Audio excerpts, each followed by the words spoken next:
Good evening, everybody. Hi. I would like to call to order the Wednesday, April 15th meeting of the Open Space and Ecology Committee. Let the record show that we're missing just Mike. All right. May I have a move to adopt the agenda? So moved. Second. All in favor? Aye. Glory, glory. Okay. Oral communicate. Is my mic on? Yeah, I guess it is. Oral communications. I have one thing I would like to bring up. Does anybody else have any? I do. Michelle and anyone else? Michelle, why don't you go ahead and go first? Do that during committee member matters? Oh, sorry. You're right.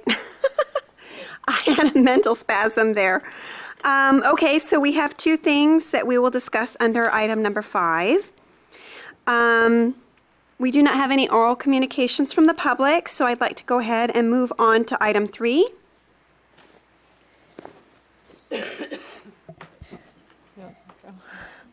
As part of our environmental action plan work, I guess I would say that's kind of where this originated from. One of the things that was in our template of measures was streamlining the solar permit process so that if someone wants to put solar panels on the roof, residential or commercial, that process is easier. So talk to us, and I guess there's state law requiring that, and we have Associate Planner Julia Capasso to explain what Brisbane's doing and to correct me if it's a federal law, not a state law. It's a state law, you are right. Okay. So good evening, everyone. It's a pleasure to speak with you tonight. I'll give a brief overview of our current solar permitting process, and then I'll review the new streamlining requirements from the state of California. So under our current requirements, we do require building permits for all solar systems. They're allowed in all zoning districts in the city. And the current application process, it can be done either online. We have a software system called Greenview that makes it very easy to submit any building permit online, or it can be submitted, of course, in person at City Hall. All applications are routed to different departments to look at compliance with building code, fire, and health and safety, as well as zoning. And this review is typically completed within a maximum of 2 to 3 weeks. Depending on the size of the system, it can be even faster. And in general, in terms of building regulations, it's a fairly standardized process for electrical. There's different safety requirements in terms of setbacks from the edge of roofs and requirements for walkways in between systems, and that's all fairly standard. The zoning requirements, there is, if a solar system does not comply with the height requirement of a district, there is a permit required from the zoning administrator. It's a height exception permit. If there's any other aspect of the system that doesn't comply with zoning, it would require a use permit from the Planning Commission, although our code does require that use permit to be approved unless there's any substantial health or safety risks that would be involved. And so that's our current process. The new state requirements were adopted with AB 2188, effective in January of this year, and it requires local jurisdictions to adopt a streamlined permit approval process by September of this year. So within the next several months. Solar systems are eligible for streamline review and inspection if they meet these requirements. They must be rooftop systems on 1 or 2 family dwellings. They can't be larger than 10 kilowatts AC nameplate rating or 30 kilowatts thermal. They must conform to all state codes, building, fire, etc., as may be amended by the city. And they may not exceed the maximum building height established by the zoning ordinance. So if a project meets those criteria, the application must be reviewed and approved within 3 days. So a fairly tight timeline compared to what we have now. Part of the application process would involve eligibility checklists so that the applicant can demonstrate how they're complying with the streamlining eligibility requirements. And if during that 3-day review the city notices any deficiencies in the application, we have to notify them right away and clearly explain what they need to provide to us in order to move forward. After the building permit's issued, the inspection process is also streamlined. We may only have one inspection coordinated between all departments. The inspection the applicant should have an inspection checklist so they know exactly what we'll be looking for. And inspection requests must be able to be submitted online or by email or fax, so electronically. And the jurisdiction must schedule the inspection within the next 5 days after receiving the request. So again, our current practice is fairly consistent with these requirements. Certainly we do endeavor to serve our residents with, as fastly as we can. So this really is just codifying a specific timeline for these smaller projects. The state has provided guidelines for cities to use in the California Solar Permitting Guidebook. So there's lots of templates and such available for the city to refer to. Staff is in the process of drafting an ordinance to comply with the requirements of this law. Our existing practice is largely consistent. However, we are going to have to adopt a few amendments to the building code section of our ordinance. We expect to bring a draft ordinance to the City Council within 45 days or so to a public hearing. Of course, those will be noticed, and we encourage everyone who's interested to follow the process. That concludes my presentation. If there's any questions, I'm happy to take them. It seems that with the speeded up timeline, does Brisbane have the staff to handle that? So we currently contract out with a company called CSG for our building permit reviews, and we've been in contact with our contacts there who think that this can be accommodated. And then in terms of zoning review, planning staff is confident that they'll be able to comply with this. I guess the one issue that I have with expedited permits, in a lot of ways there's nothing wrong with them, but on the other hand, it makes a lot more sense to install solar on your house after you've upgraded its efficiency and things like that. And it seems like, I don't know if homeowners were getting any advice from the city before about, maybe it would make more sense for them to look at insulation and things at the same time that they were looking at solar panels. But this is really a vast process that doesn't seem to allow much time for those sorts of things. Or is it kind of assumed that all that sort of consultation goes on before the decision to install solar has been made? I'm going to guess that that's an assumption. I didn't follow how this became a state law, but I don't know how comfortable. That's a good role for us to be involved in terms of educating the public, but I'm not sure at the building counter that they're going to suggest other improvements, and that's kind of why we're looking at some of the things we're looking at. Okay. Our plan. I have questions also. About the two things. One, the qualifications of the person who's doing the inspections, and will they be inspecting for, structural inspection to make sure that the building and the roof can handle the additional weight of the solar panels, et cetera, and then any kind of follow-up to make sure that any of the things that were brought out as deficiencies in the inspection are then actually done before the solar panels are installed. So I'm worried about this, rush, here's your inspection. Okay, here's your checklist. You have to do these things, and we're never coming back to make sure that you did them. So that's one question. Mm-hmm. Do you want me to? Yeah. Okay. So the inspections would be carried out by CSG, who does most of our inspections, and they are trained in terms of what to look for. They are very familiar with state law, with the building code requirements. It's not intended for the inspection to be rushed. What it is intended is for it to be comprehensive. So if deficiencies are noted at the inspection, state law does allow for re-inspections. The intent really is to have, building, if we had in our case, CSG performs both building and fire inspection. But if we were a jurisdiction that had separate fire, if planners were to go out, it's really intended to coordinate inspections by departments into one inspection, not to limit that inspection just to one time if deficiencies are found. Mm-hmm. I guess my concern is in the past we've had, contract building inspectors. I guess I'd wonder about to make sure that their inspectors are certified and trained and that they take the responsibility and the liability should the inspection not be adequate or the subsequent results of the construction not be adequate.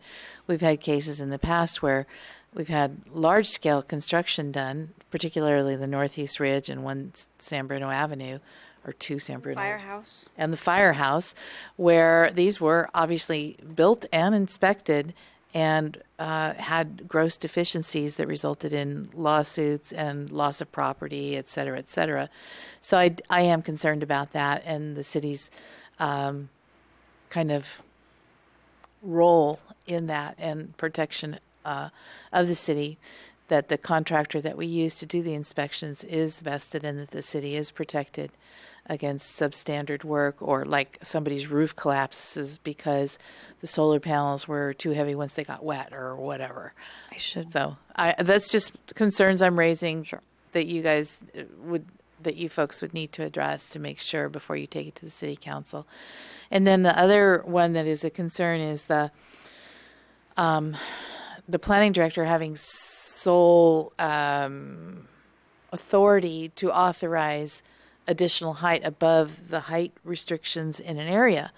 And because Brisbane's a hillside community with a lot of view sheds, I don't know what the height of a standard solar panel is, but I know that I'd feel pretty upset if I had maybe built my house to be a certain view, knowing that the house in front of me was at the maximum height and everything, and then they put up a 20-foot solar panel on top of it, and suddenly I'm like, yeah, I'm looking at their solar panel instead of beautiful Brisbane. And so I am concerned about that, and that doesn't have any kind of review process for the people around it that will be impacted. Now I'm fully think we should all do solar panels if we can and if it's warranted. I think it's the wave of the future and it's really important. But I also foresee down the road where there will be issues. Okay. We actually do, the zoning administrator process involves notification of immediate neighbors. I think, I unfortunately didn't bring that code section with me, but neighbors are notified within a certain radius of the home that action is pending on an application, and neighbor input is collected if neighbors have an opinion. They provide it to the zoning administrator, and if the zoning administrator feels that the application should be elevated to the commission, as with any application, that's an option. So if there's a large community sentiment that this particular system, would present a problem, there is a public input process and public hearing available. And with a normal permitting process, it's on a normal timeline where people have time to actually assimilate the fact that this is happening and open their mail and everything. With this abbreviated timeline, I'm concerned about that. So the streamlining would only apply to projects that comply with height. Okay. So any project that does not meet those strict criteria of the size of the system itself, the height, all those things I listed earlier, it's not eligible for streamline review. So it would be subject to our normal review process. Okay. Because I am very in favor of solar panels, but I'm also concerned that there's, lots of people jumping on the bandwagon, lots of people who can get talked into it without really knowing that the consequences, and that we should help them with that. Yeah. And I actually realized I didn't answer your question earlier about structural load. Part of the streamlining requirements include they include worksheets to determine the structural capacity of the structure. That was repetitive. The capacity of the structure to bear the load. That's part of the application process, even for streamlined projects. So there is a check for that. And they check to make sure that what they've put on this sheet is actually the case, especially in Brisbane where it's built with cardboard. Right. I think, during the inspection process, I think that would bear out. kind of fees are we talking about for these permits? So we actually have adopted a flat fee for any solar permit on unless it's like a commercial solar farm, which is a completely different issue. I believe it's capped at $280, and unfortunately I didn't bring that with me. But it's a flat fee, and that was adopted by council several years ago. Okay. No matter the size of the installation? Yeah, if it's associated with, residential use, so something that we'd be looking at here. And how do we fund the difference between what it costs the city and what it costs what the applicant pays? I don't know that I'm qualified to answer that. I'm not quite Or sure. should I just? I don't know worry that I'm about qualified to answer that either. Okay. We can You can see if we can get something to bring back and follow up. I just think that that's a question that the council will answer or should ask. Yeah. I guess the question maybe is more is the planning department specifically budgeting for that, or are they finding it in the where? In the Everything has a budgeted cost. fund? Yeah.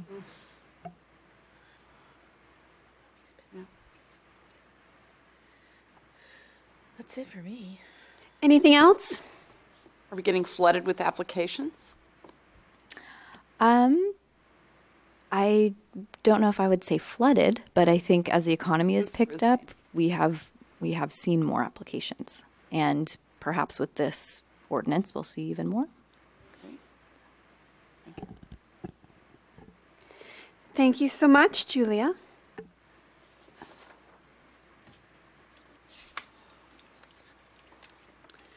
Approval of the minutes. I move to approve the minutes. Oh wait, I have one correction. Sorry, I have one correction. On the minutes, on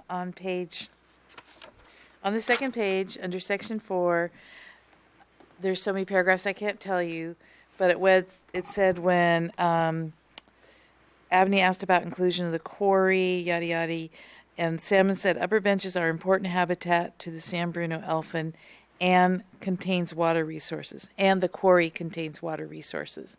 I didn't mean the upper benches contain water resources, but the whole quarry does. Well, that was my big correction. Otherwise, Fine. I move to approve. Second. All in favor? Aye. Thank you very much. Michelle, would you like to go first under Sure. Chair and Committee Matters? I'd just like to, a couple of things. One, inform the community that the Brisbane Baylands Community Advisory Group next Tuesday, April 21st from 7 to 9 p.m., the Brisbane Community Center at 250 Visitation. They have a special guest, Ian Wren, staff scientist, baykeeper. And it says, we have asked Ian to attend our meeting to discuss potential strategies for learning more about contamination on the Baylands and in the lagoon.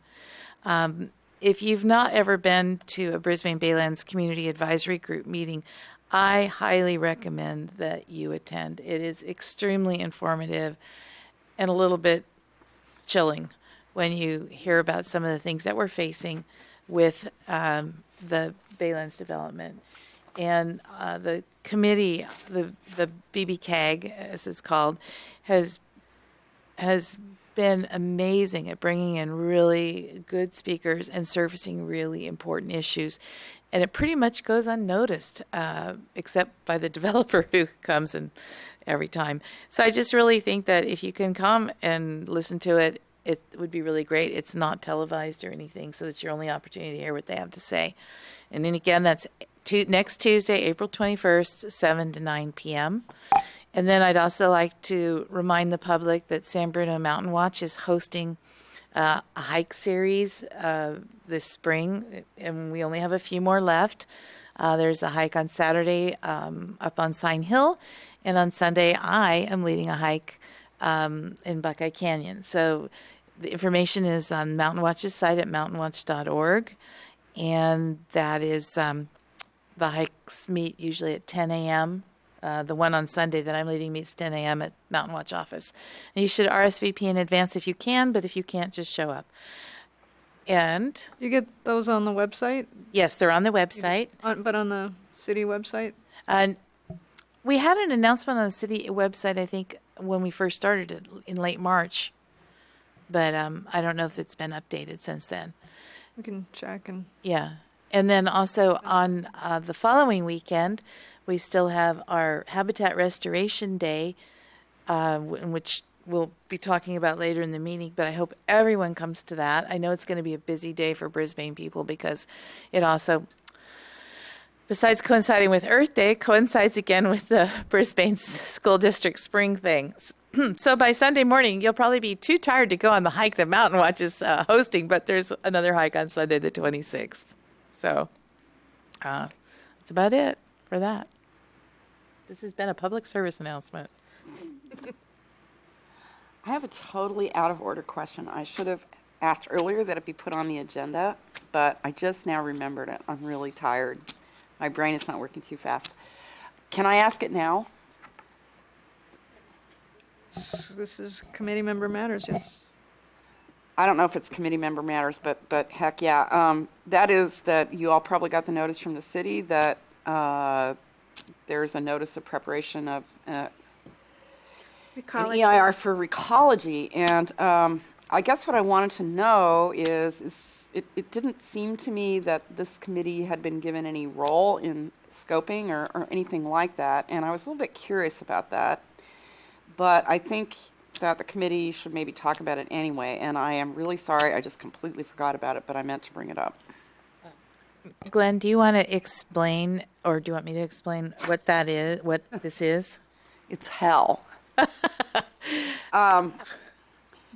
So where did you propose to start the explanation? I was just going to say that a notice of preparation is when an entity is beginning to draft an environmental impact report for changes that are going to happen. And the notice of preparation is proposed changes. Changes. And the notice of preparation is for people to be able to say, we have a concern about this that we want addressed, we have a concern about that we want to have addressed. And it's basically a laundry list of everything that you think or someone thinks that the draft environmental impact report or review should cover. And we only have a 1 month period to state what we think in the notice of preparation should be included. And that month period started 2 days ago, April 13th, I believe, or starts today and goes to May 13th. So is everybody familiar with it? I mean, what's being discussed here is an expansion of Ecology, essentially. Yeah. So I don't know what, if we were going to do anything, then it should probably be tonight, because our next meeting is a month away, and that will have passed the period. Yeah. So the council hasn't directed the committee to respond as a committee to this. Mm-hmm. And I don't know how much we can discuss it without having agendized it so that people that want to come can come. But they are having a public scoping meeting, and that's a way to give them feedback. And obviously they've offered other ways to respond and give feedback. But as this came out, and there's I don't think the council has any groups officially responding as committees or as commissions or at this stage. I'm kind of surprised by that, but maybe then all we can do is encourage everybody to respond individually and go to the meeting. And I guess you can also submit questions by email. It looked like there was a link to do that. So I just felt it should at least be mentioned at our meeting tonight, and really sneaked up on me, took me by surprise. There wasn't really time to agendize it, so maybe that's all we can do. Yeah, to that I want to add that I do remember saying and agreeing, I think, as a committee at several points that we wanted to participate in the Ecology EIR. So it would have been nice if we'd gotten earlier heads up, although I'm not sure who would have been responsible for that. However, given the circumstances and the fact that it is not agendized and it could be construed as Brown Act. Yeah, that I think at this point our best strategy is for everybody to go to the meeting and give their personal 2 cents. Actually, could I make a suggestion and you can tell me whether we could do this or not? Could we have a subcommittee and then have a subcommittee to take items to the council on this? I guess I haven't gotten any specific direction either, but that the council hasn't asked for a process. So I guess I'm reluctant to say Open Space has formed a subcommittee when they haven't asked us to do that process. So, nobody's guided me down this path either. I know that you guys did a lot with the Baylands EIR, so I'm kind of... Right. It's not, I'm certainly not dying to do another DEIR, but It was so much fun last time. speak for yourself, Michelle. Being sarcastic. No, it was really a lot of work. But on the other hand, this is kind of part of the whole Baylands development thing. And it is, it concerns the treatment of solid waste, which is of deep and abiding interest to all the members of this committee. And it's just a little odd that we're not doing anything about it as a committee. Well, I think we'll have plenty of opportunity to respond to it as a group. I certainly hope we'll have an opportunity to respond to it as a group once it's a DEIR. But I think as far as framing questions, I think we're going to have to be satisfied with doing that as individuals. Yeah. Remember that if it's not in the notice of preparation, it does not have to be addressed in the DEIR. So everybody think really hard. Yeah, that's the thing. Scoping really helps to determine the quality of the report. Yes. And so it's quite important. And the fact that we'll be able to weigh in later, perhaps as a committee, doesn't really make up for the fact that there's no provision for our participation in the scoping process. When's the meeting that's open to the public? Has that been scheduled yet? Next week. I forget the day, though. I thought I saw, now I went to the actual... Yeah, I mean, maybe if we could announce that for, not just the benefit of the committee members, but also all the public that's listening in, so that we can encourage them to also participate in this. I see Thursday. April 30th. There you go. At 7 p.m. Okay. April 30th, 7 p.m. Thank you. in this room. It's in this room. Yeah. It's not a city council meeting. It's a special scoping meeting. All right. I guess one thing it seems to me, are committees ever asked to weigh in at the scoping level? Yes. Yes? Okay. Yes, we OSEC held a couple of meetings on scoping for the Baylands DEIR. Okay. Well, oops. So just for us to understand the process, the fact that the city council haven't asked for our input as a committee, does that prevent us from forming a subcommittee and just for people to meet together and put together a proposal of what they want included? I mean, I'm inclined to say that we shouldn't, that you're not an official subcommittee. I don't know if you brought the Brown Act stuff to talk about later, but we've been talking with the city attorney, the staff of committees about the Brown Act and social media, and it's come up on the Complete Street Safety Committee that if multiple people on a committee post on a social media page, that could be construed as a meeting if they're discussing and deciding an item without notifying the rest of the public. And, I think they're slicing that pretty thin because the people that are active on social media are active in the community and, it's another way to get feedback. But I'm reluctant to say that we can form a subcommittee when we haven't been given direction. So then, I mean, I'm thinking about if a quorum of you should not be Yeah. meeting together to discuss this, but other than that, you're free to, as members of the community, to So, do whatever. my understanding is that 2 or 3 of us could get together without forming a subcommittee as individuals and talk about it. I think that's correct, yes. So, You can form a subcommittee of Well- 2 or 3 as well. No, I mean, this isn't an issue of we haven't been asked to talk about, or we haven't been asked to bring this up. And when the period for comment is over, will be before our next meeting.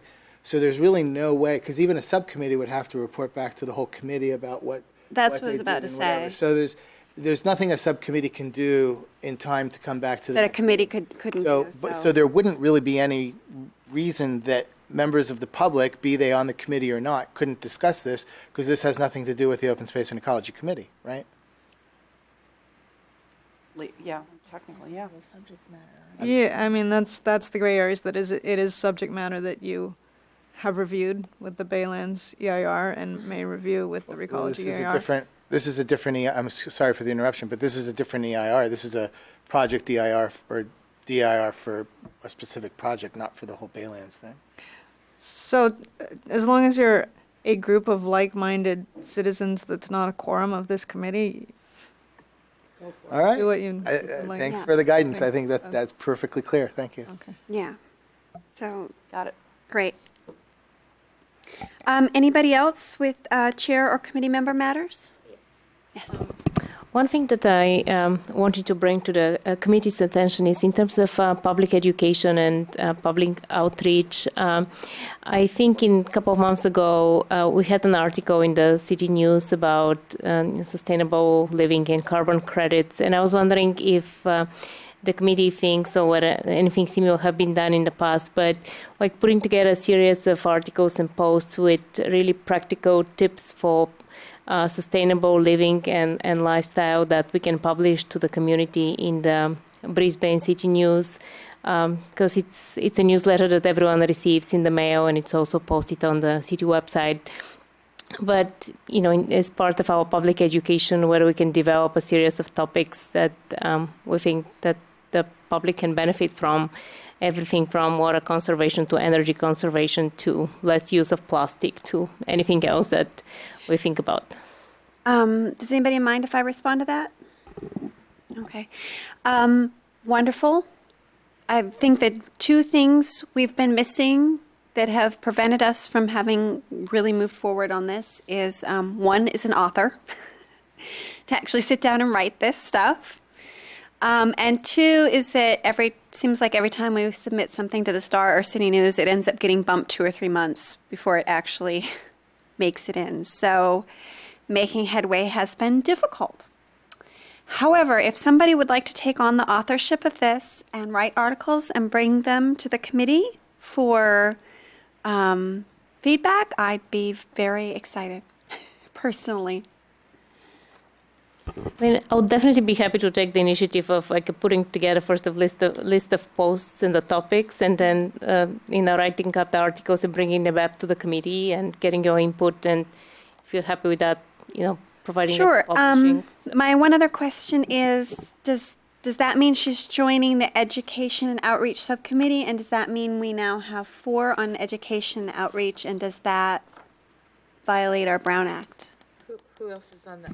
I think Glenn is, I am, and Megan. Or are you not on it officially, Megan? You're just curating the library shelf? I think, yeah, I'm just curating Okay. the library shelf. So then I think we'd be okay. okay. I think. So, okay, great. Yeah, you don't want to have 4, but 3. 3 is okay. So as long as you're, I'm off. all right. Thank you. I don't need to make a motion for that, do I? No? Is there anything that's movable there? But you would want to do it include it when you do the update on our committees. Yeah. So that we know who's on what committee. Yeah, maybe next month we could have an update on who's on what subcommittee.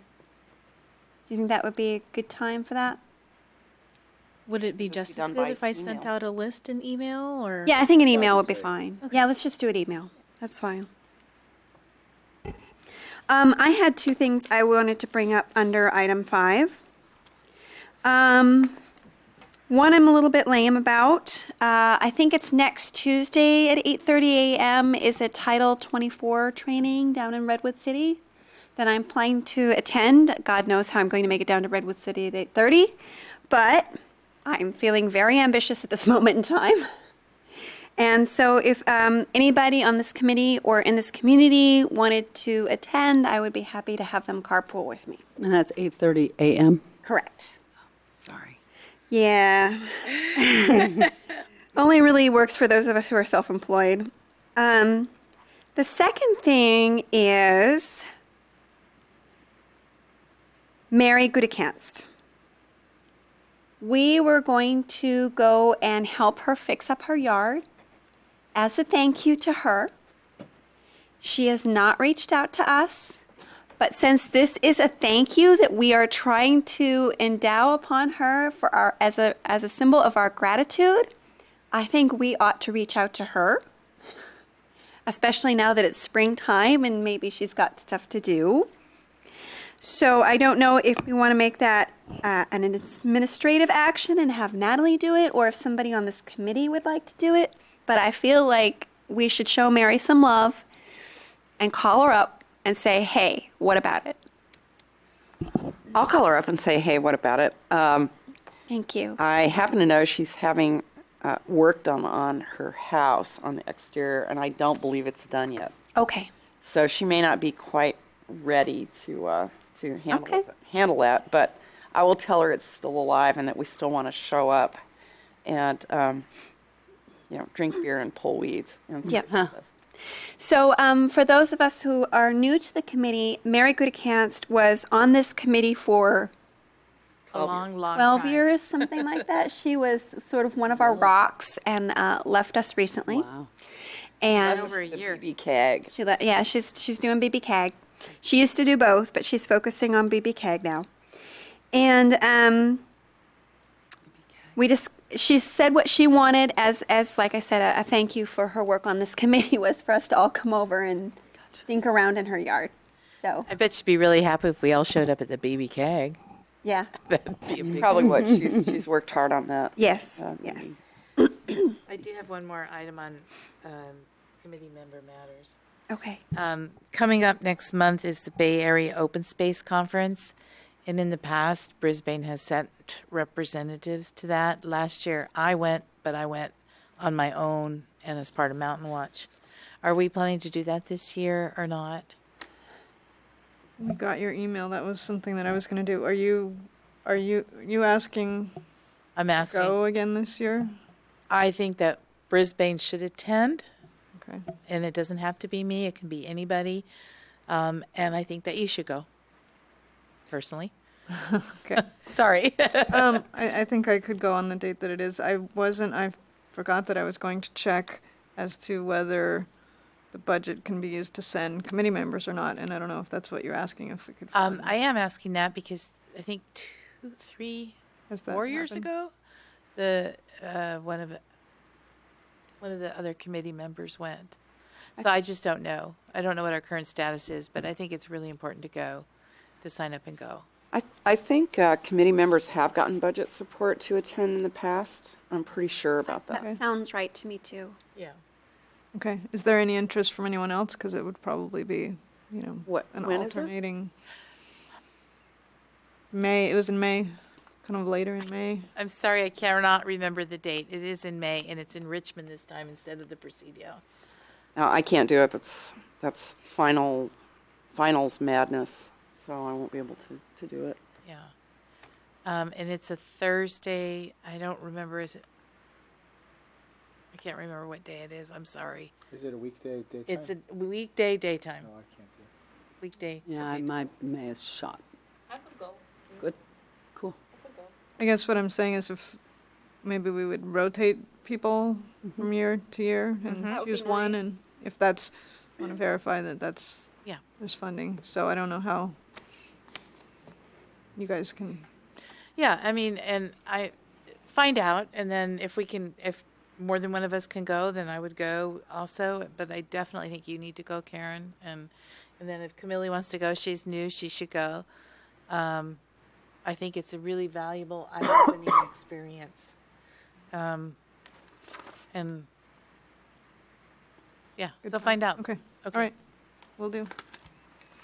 I have one other thing, and I don't know if this is really small, but when I go swimming in the pool every morning, I notice people taking very, very long showers, which is nice, but I just wonder if we should maybe put a bucket, because I try to shower before, and I sit there and it's so cold, I end up not showering before, because the first, you're there at 6:30 in the morning, and you just watch the water goes and goes and goes and goes and goes and goes down the drain. I just turn it off.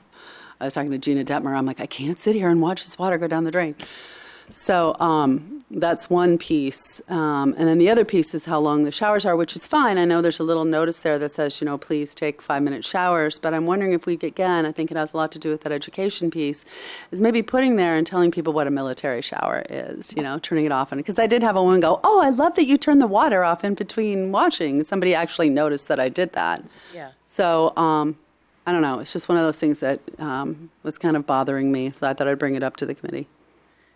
It bothers me too. There's a couple people who stand there for like 10 minutes because you can see them because you're in water aerobics watching the clock and watching them just douse themselves. Is this the outside showers? Both inside and out. So again, when you're first in the morning, it takes such a long time for the water to get warm. And I know I'm getting into the pool and I shouldn't matter, but it's cold.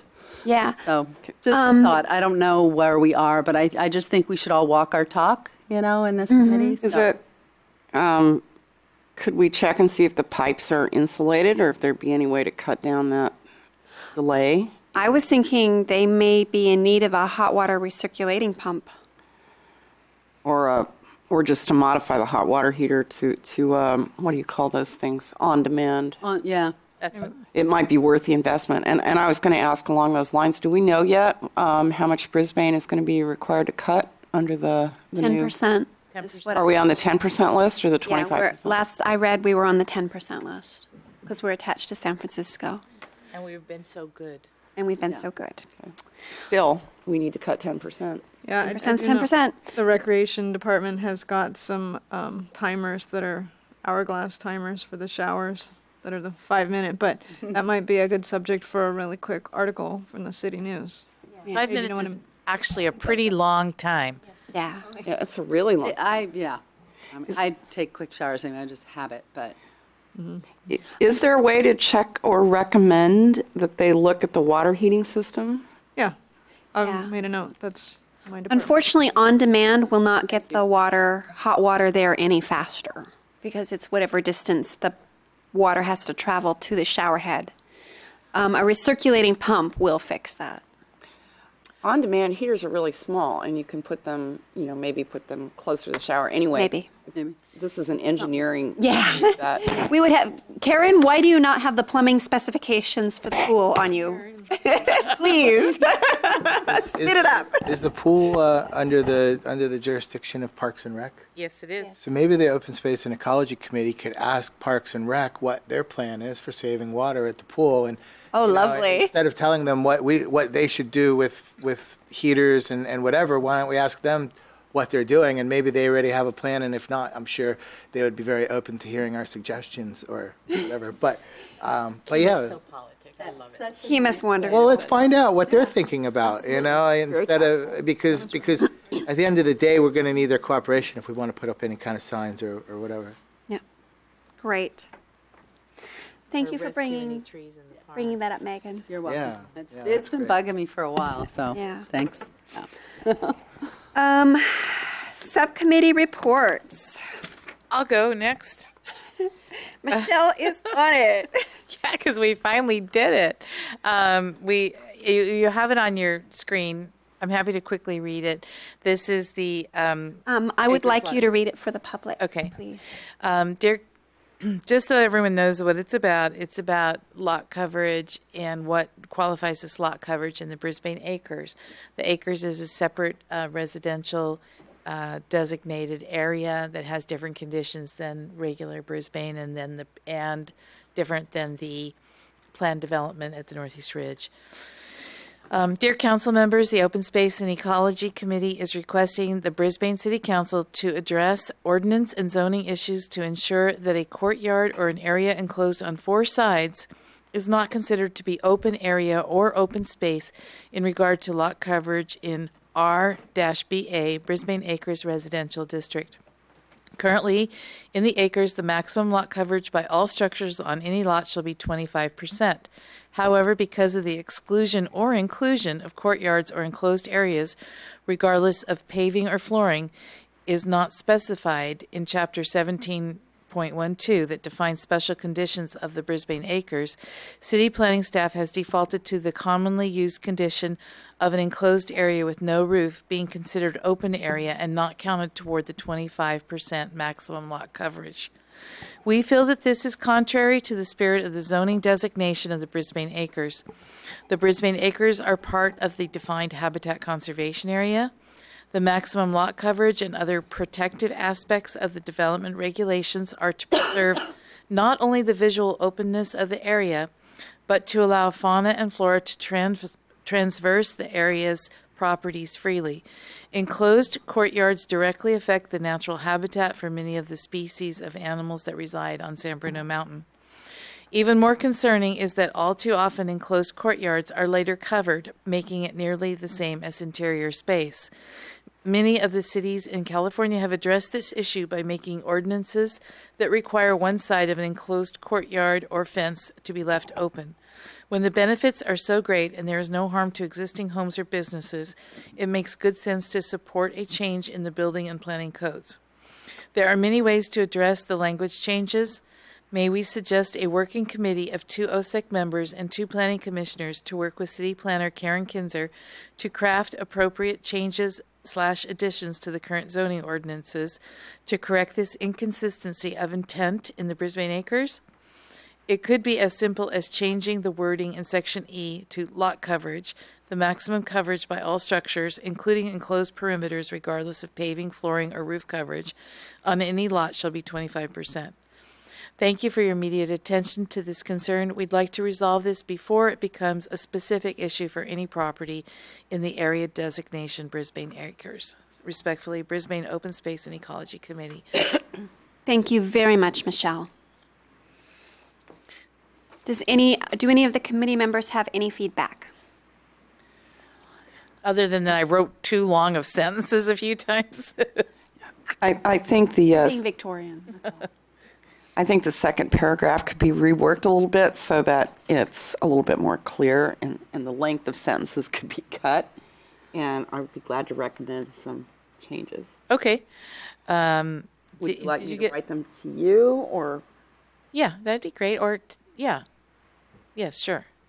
Did you get you got a PDF? Yeah, I got it online. Do you want a Word doc? Yes, please. Okay. I have a very small thing, and apologies if this is nitpicking, but I think that you're using the word transverse when you want to be using the word traverse. Traverse. Transverse means lying across something as opposed to crossing something. Okay. I just looked it up. No, just to you're make sure. that's Sorry. perfect. I knew when I read I was gonna slip that now in. it sounded wrong, but it was really late the other night. Where is that in here? It's just the, Toward the- traverse, so you just take off the N and the S. It's in the third paragraph. 1, 2, 3, Flora and fauna. 2. Traverse. Yeah, you just take the N and the S off and you're fine. Traverse. Okay, I'm all right. Anyone else? I have some suggestions. Yeah. To hear them. Just a couple of things. I wrote into another one, so I have a version that I could send. I would just use lot coverage and not use open space, because that has a definition in the zoning ordinance and in the general plan in a number of places. So maybe to say, and there are different definitions for floor area, for lot coverage, for open space. So we're talking about lot coverage not being greater than 25% and including courtyards. So maybe just say, Okay. to ensure that an interior courtyard enclosed by 4 walls is not considered, is included in the definition and calculation of lot coverage. Can you send Karen your changes, and then I'll incorporate the from there. mistake, then I fix the mistake. Try to fix that paragraph and send it back to you, Glenn. Okay, hold on now. How do you want this to work? Well, I can send out what I have, okay. and then we could take comments back, or you could take comments back, or, we Yeah, can if you make want to changes send it to Glenn and I and to Michael, since he's on the committee. Okay. Okay. And then, Could we have it in Word, please? yeah, Word doc, yeah. and then where you say, planning staff defaulted to the commonly used condition, I was saying maybe interpreted the code's silence regarding such interior courtyards as not counting towards the 25% maximum lot coverage, and just simply staying to that 25%. Yeah. And then when you were talking about flora and fauna traversing the property area, so I guess in the acres, the property owners can build fences, right? Someone could fence their, so you're not talking about across a number of acres, but within that interior courtyard doesn't get the mix of flora and fauna because it's interior. So you mean, Well, like for instance, seeds can't blow through, butterflies can't fly through, birds can't fly through. It becomes it does not become an area where, that happens. right. So And- traverse the property. And in this part, I'm talking about to allow. Traverse the property area not occupied by structures? Does that, The maximum lot coverage and other protective aspects of the development regulations are not only to preserve, there are other aspects. I'm talking about the other aspects, so Right. that this is not in sync with the spirit of all of the other aspects. right. Right. So how about saying, but to allow fauna and flora to freely traverse the property area not occupied by structures? Mm-hmm. And I don't, if they had a fence, then you wouldn't. Have you? The wildlife in my yard has no problem with No the fence. problem with the fence. Although, like at the Northeast Ridge, you're not allowed to have a solid fence, ever. You have to have fences that are Have space. for that purpose, for that very purpose. Maybe the Brisbane Acres, you should not be allowed to have solid fences. I don't think that you should. I'm not sure exactly what the ordinances say right now. That might be worth looking at and rolling into this. With regard to fences? Yeah. Yeah, I'm not sure about the size. I asked if they could have fences. Yeah. I don't know. Interesting question. Yeah. And then the next paragraph. And so are you talking about just interior courtyards, or if someone had a U-shaped property, that area within the U, you would want, A U has an open side. right, okay. So it is interior courtyard enclosed by 4 walls. So then, Yeah, we had discussed that earlier. We were some question about whether or not that's really valuable when it's closed on 3 sides, but we decided, I think, generally as a committee in our conversation, that we didn't want to go there and fight that fight. It's kind of at that Or point, open we're that can of making the worms. recommendation, and it's really up to Yeah. planning staff and the planning commission to come up with the proper ordinance that meets what the intent asking. is. yeah. Because we were told we couldn't write the ordinance ourselves. And if it has a finished surface, We don't care what the lot surface is. right? Well, then it counts as lot coverage. No, we're saying that if it's enclosed by 4 walls, we don't care what the surface is. Right. It's Yeah, lot yeah. I mean, I'm talking about in the U situation. Oh, not in U the interior. situation. So I would like to see you take out the speculation about somebody gets a permit and then later on they do. If we're not going to allow an interior courtyard, if it's going to count as lot coverage, then you've kind of eliminated the problem of it not counting and then someone covering it. And it is kind of speculative to say, well, someone didn't go, then they covered their interior courtyard and they didn't get a permit. This was written by committee. Did I And, say you? I meant everyone. and it's not saying that somebody did that. I don't know if somebody did that, and I didn't say that. I'm just saying that that has happened. No, the letter is saying that that has happened. Or is saying it's all too often. And it's not saying here in Brisbane. It happens all over the place. Well, and I think we have, I don't know how robust I would say our code enforcement is, but if someone said, hey, I know someone, you call the building department or come in and say someone is doing this and they didn't get a permit and it's not allowed, they would enforce on that. I've seen it happen. Yeah. My only comment was I sort of agreed with Karen. I sort of thought the phrase all too often sort of sounds speculative and subjective, and I think it actually weakens that paragraph. Okay. So I think that you can still make that point, but maybe make it in a different way. That was my only. I guess you're saying there's the risk, but Yeah. I am trying to say, you know, we have a process if someone does that, and if we're aware of it. Well, unfortunately, I think that's the sort of thing that the public probably doesn't know in general is allowed and probably would not get reported. But again, we're into speculation. Yeah. So It's all speculation, but Yeah. I And will. I'd be speculating that the neighbor is the one that knows and makes that call. I'm speculating the butterflies are going to come tell us. Okay. I will consult with my committee Okay, Let good. me see if I have anything else. for language changes on that. But you wrote this in the letter, right? And then I was suggesting that we just, rather than say to OSEC and to planning, and I think they're very sensitive that this is their code, that we say we'd like to review your proposed changes at the least. OSEC, or at least a subcommittee, would like to review your proposed language changes. Yeah. And they may, you know, we've had 2x2 committees, maybe they will do that, maybe Well, they. Sure. That part was a direct quote from your predecessor when I asked advice on this. Oh, well, Some time that ago. then. Some time ago.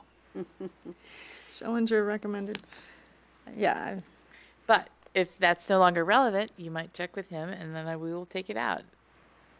But you know, if you guys want to suggest it that way, that's fine. And I'm not a planner, so I won't write it. But I'm still your staff, so I can look at it with you. And I'm saying maybe we should just say we'd like to. You know, you're going to draft language, and we'd like to at least see it in some form or another. But if you want to ask for a committee, that's yeah, you can. I'm not really sure what they would say to that. This was just a committee of OSEC and planning to write a planning code. I'm suggesting that we say, you guys go ahead and write it. We just want to review what you are proposing to change. well, I actually think that we should have a face-to-face to articulate what we're concerned about and talking about before we write it. Because I don't think that the body of the letter necessarily addresses it at the level a subcommittee or a face-to-face meeting would. Okay, well, I know that you headed this committee, or your subcommittee wrote this letter, so whatever you guys want to do, these are just my suggestions. Okay. Karen, can I ask you what you think would be the most expeditious route to get this done? Because this matter has been bumping around our committee for ever, and it would seem like a very simple thing at the outset. It was supposed to be. It was over a year ago. We had done the preliminary work and then the committee was told we couldn't do that. Yeah, and so I want to know what the most expeditious route is so that we can just put a lid on this. So why don't you rewrite the letter and send it to us and we'll approve it? Yep. Because I am tired of messing around with this. It needs to get done. Fine by me. And I can, when the letter gets turned in, say that we're very interested in hearing what the Sure. process is going to be, and I'm supposed to report back to you guys. You can Oh, make yeah. whatever nice language. Kind of like that in the letter, actually.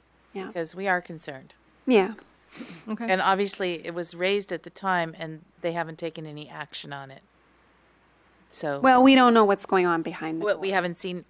They have not taken any visible action on it because we haven't seen any. Any public action? Yes. Yeah. Okay. Okay. Education and outreach. I want to thank Megan for giving me a poke about this. Unfortunately, I was busy that day, and so it sort of fell off my desk. I did, however, manage to pick it up. I was trying to talk face-to-face with Francisco at the library. I managed to send him an email.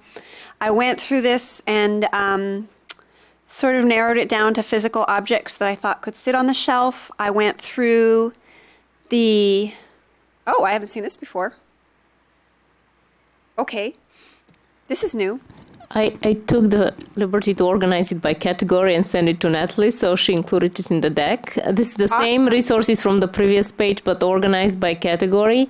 I didn't know whether on the library shelf we want to organize them by category, but I thought at least for our own purposes we can have it this way. So it makes it just easier to get out what we've covered in terms of resources. Thank you so much. It was just Makes easy it for much me to clearer to see what categories we've hit and what categories we're missing resources. Right. And actually, just to mention one category that occurred to me that we might be missing is deforestation, which is kind of a root cause for climate change and water, shortage and drought. Yes. But I think it just makes it visually easier to kind of think through the list. So this is the same resource, it's just organized. She's trying to take your job, Natalie. No, not really. I was just doing it for myself, and I figured it might be easier for everyone.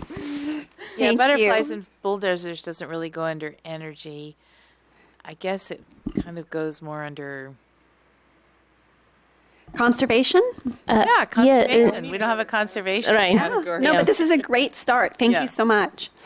One thing I'm curious about is there an indication of which of these resources we have and which we don't? Because I know I we was have going to some. get to that. Okay. So I talked to Francisco.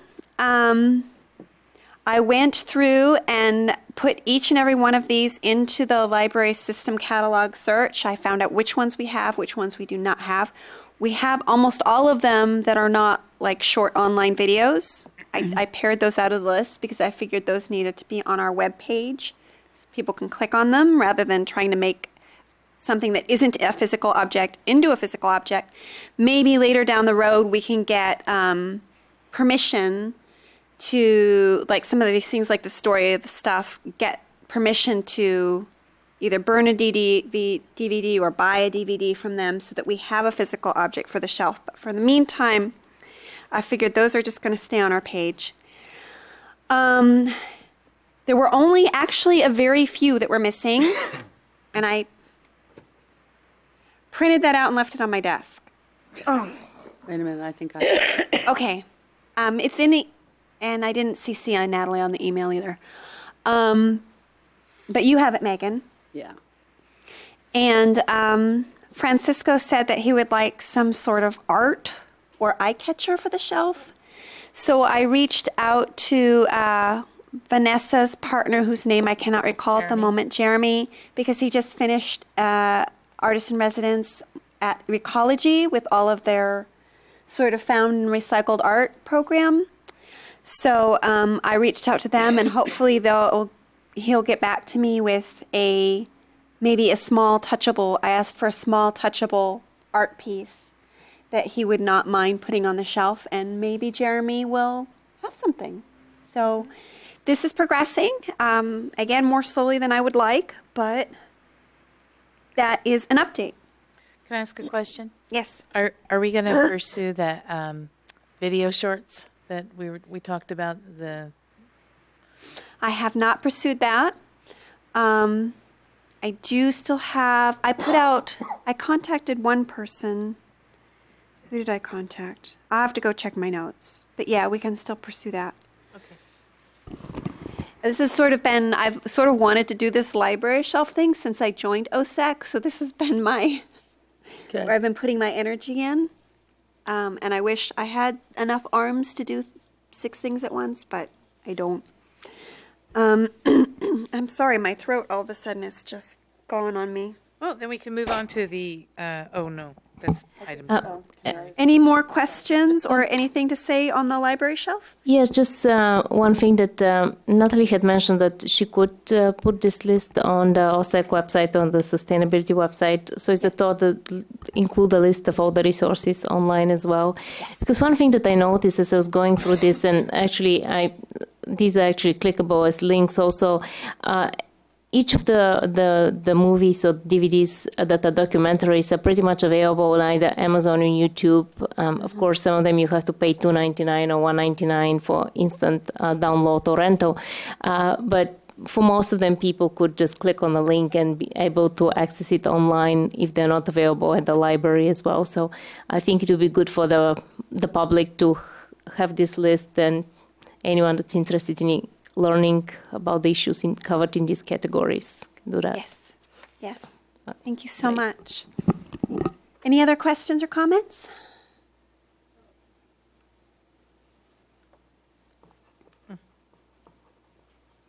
Okay, great. Environmental Action Plan update. Glenn, do you mind if I say a few words? Not at all. Okay. I had a thought. What was it? So we've had a rough time pulling it together. We're gonna meet. I'm hoping we can meet again one more time before the next month's meeting and see if we can sort of steamroller in a few more items, maybe, and then maybe bring it to committee next month. My understanding after our last subcommittee meeting, which was 2 weeks ago and you weren't at that meeting because you were sick, that we were supposed to make a list of our priority items, and then it was supposed to go to, I guess it was the consultant. Can you tell us what happened with that? Since that meeting or before our last meeting? We were told at the meeting that we needed to put together a list of our priority items, and that was going to go to, I guess, the county consultant who's helping with these things. So we did check in with them, and they gave us some feedback about, which I talked to Barbara a little bit earlier about, was that they wanted the environmental action plan will be this living document, and they want the immediate things that we think we're going to be able to do in the next few years, because we talked about some of the longer term and more aspirational things, and they said you can put interim steps in if you have ideas like, our own sewer treatment plan or district heating or something, where you would do, maybe you could ask for a feasibility study and see what's involved and kind of put more interim steps. So they thought that we were a little not specific enough when we said encourage such and such, and we didn't really talk about, are we going to be going door to door? Are we going to be contacting people? Are we going to have incentives? It's kind of hard to be that specific when we don't know if we're going to have any resources to do this. Right. So that's what I also agree, I think, is the next step. And I told Barbara, staff's going to be talking to the council liaisons to see if they can give us a feel of maybe we would budget this amount of money per year, and then we'll have something to work with to prioritize and figure out where we should put that money. But it may take, and the consultant also suggested council study sessions, rather than maybe formally bringing it to a meeting and saying, well, are you going to give us $200,000, or do you not, put it more in a workshop? So I think we're getting to that point. We've put a lot of ideas down. And we also talked about the fact that I had honed down that list of measures to kind of fit more with their template, and that some of the things that would be bigger or longer term or need to be studied or be aspirational should go back in there. We need to put a section there for them. And then we also talked about the fact that the behavioral changes, none of that's been written at all yet. So all the things we talked about education and things that don't really cost money, those haven't all been really put in there yet. So if it feels like it's too thin, it's because we're trying to put the things that might actually be staff time or money that we were actually going to, push through. My understanding from that meeting, too, was that the next time that you and Natalie go to one of these RICAP meetings, that you were going to bring up the whole issue of county support and county money and, a sort of division of labor between county and cities. Like, we've talked many times about a revolving fund, but there seems to be kind of general agreement that it makes a lot more sense to try to establish that at the county level than it does at the city level, especially the Brisbane city level. So there were several things, and we actually put together a list at that meeting of things that needed to be brought up at the county. And it was my intention to go see Dave Pine, and one of the supervisors for San Mateo County, and I still intend to do that. But this semester has been really bad for me, and I haven't had time. So it seemed like the interim plan was that you were going to talk about it at this RICAP meeting. So has that happened yet? We've done some of those. We've brought up some of those things, and they've given us, maybe not as firm of a response as we would have wanted, but they did. they have suggested, some of the things I'm trying to think of the real estate we talked about, and they were, the point of sale ordinance, and you don't push that down their throat. This is how we would do it at the county. But we're also going to ask the council liaisons about that. We're going to show them that list and say, hey, do you want us to do this? Are you guys the right people to do this? How's this going to happen? Do you agree with this, or is this something that you might fund as a council? And then we'll be able to tell you what their feedback is. Again, that's two of them. It's not all of them, but it's a good sense. Yeah, I mean, time is of the essence, and everybody wants a plan, but it almost seems to me that it's really hard to make a plan without a lot of negotiation and discussion first. And that's okay with me as long as that discussion is happening. I mean, in some ways, if we had to make a plan with what we presently have, what we have is very limited city resources. And we don't know exactly what the limits are, but we do know they're very limited. And so the plan would have to be a very modest effort. And I would rather, personally, push, and I'd like to have some study group meetings with the council and see what they think, and try to get an idea from them about, well, okay, how serious is this? And float some ideas to the county. I mean, maybe the county hasn't thought about district heating. Right? Maybe they haven't heard of it. There's all sorts of new stuff coming down the pike. Nobody's heard of all of it. Is this something they might be interested in? Would they be willing to put some money behind a feasibility study? Those are the kinds of things we need to have answered. And, everybody wants a plan. I want a plan. You want a plan. We all want one. But it sort of seems to me that we don't know what that can be yet. There are too many unanswered questions, and a lot of them involve money. Right. And I was reluctant to bring a draft plan that the council's going to be like, no, you've gone too far. We can only do this, and make that be. Oh, I think they all know we're a bunch of wackos. In the best possible sense. I don't want to try to shove it down their throats at one meeting, but the study sessions, They're all I big think, kids. are a They good won't let us shove anything down their throats. That sounds really good to me, actually, and I would be happy to participate in them, because one of the things I've been worried about with this plan, if we put in our plan that we want to do an assessment to determine feasibility of district heating, I think a lot of people are going to say, well, what the heck is that? Because they haven't heard of it. Right. So we either would need to present a lot of pros and documentation in whatever document we give the council, or we could just sit down and talk to them about it. That doesn't exclude documentation, but it's a lot easier to sort of run things by people and explain what it is, so I like that idea a lot, actually.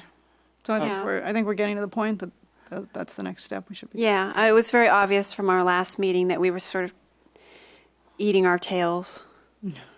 What's that snake? At the Ouroboros. Ouroboros, yeah. So what happens now?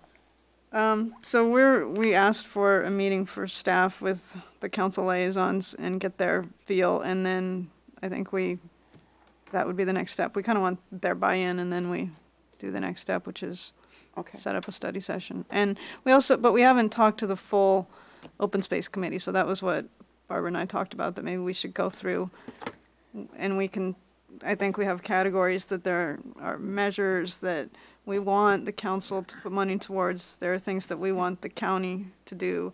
there are aspirational things that we want to start investigating now, but you know. Yeah, and a lot of them just term. do need investigating. I just heard of another one last night on the PBS NewsHour that's just so brilliant, it blew me away. But Portland is actually installing turbines in its gravity-fed drinking water pipes. Yeah. Absolutely brilliant.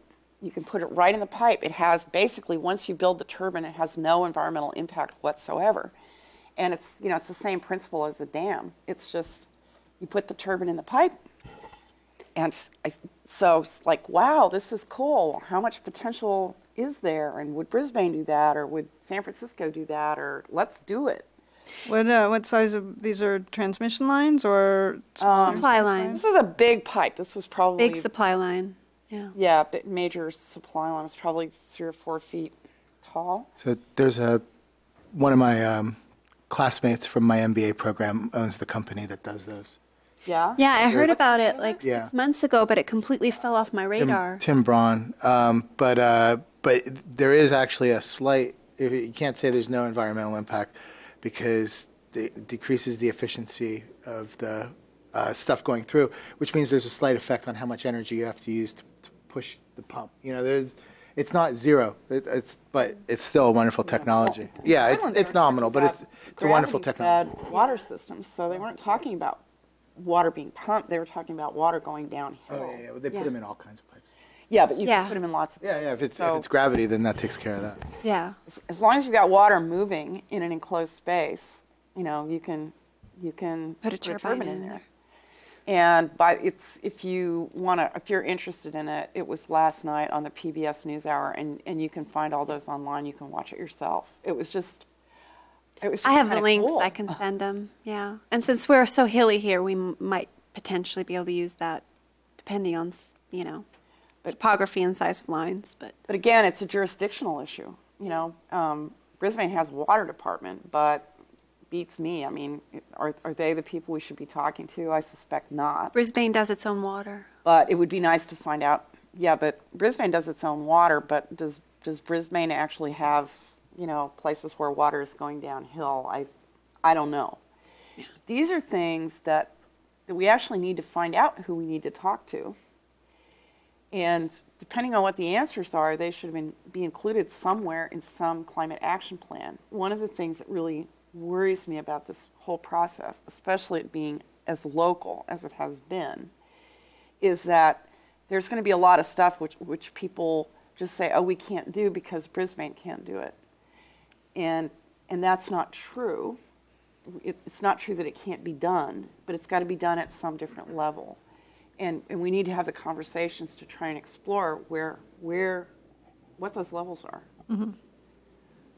Right, Yeah, and say that we're behind them. Yeah. And I don't think the county, it's a lot for them to probably take on everything on our list, but they've taken the initial steps that we've heard recently on, and everyone knows, community choice aggregation. They're investigating that, and they're also doing a study on the coast and adaptation.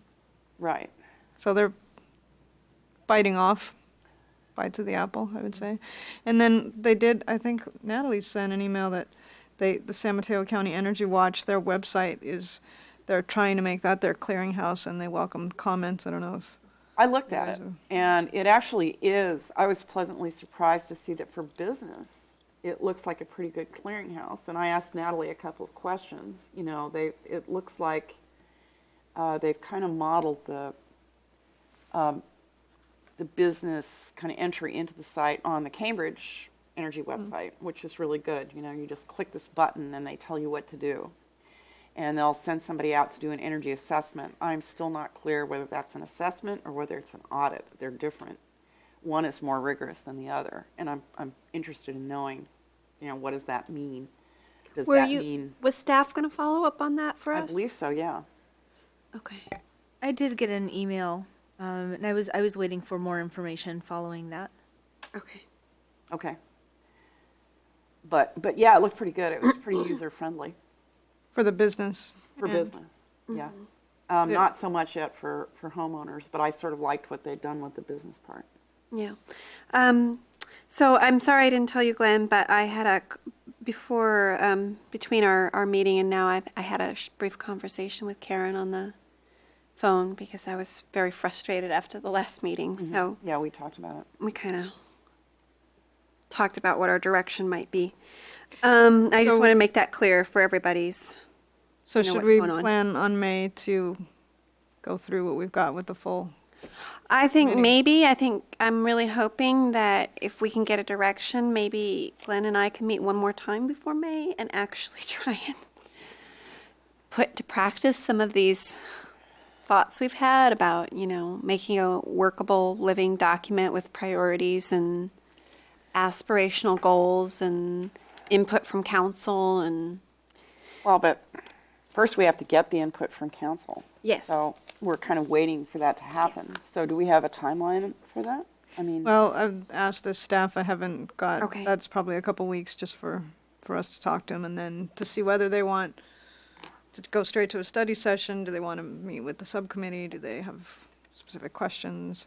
But I do, you feel we need to do now as a subcommittee without talking to the council? Because I feel we're kind of going in circles.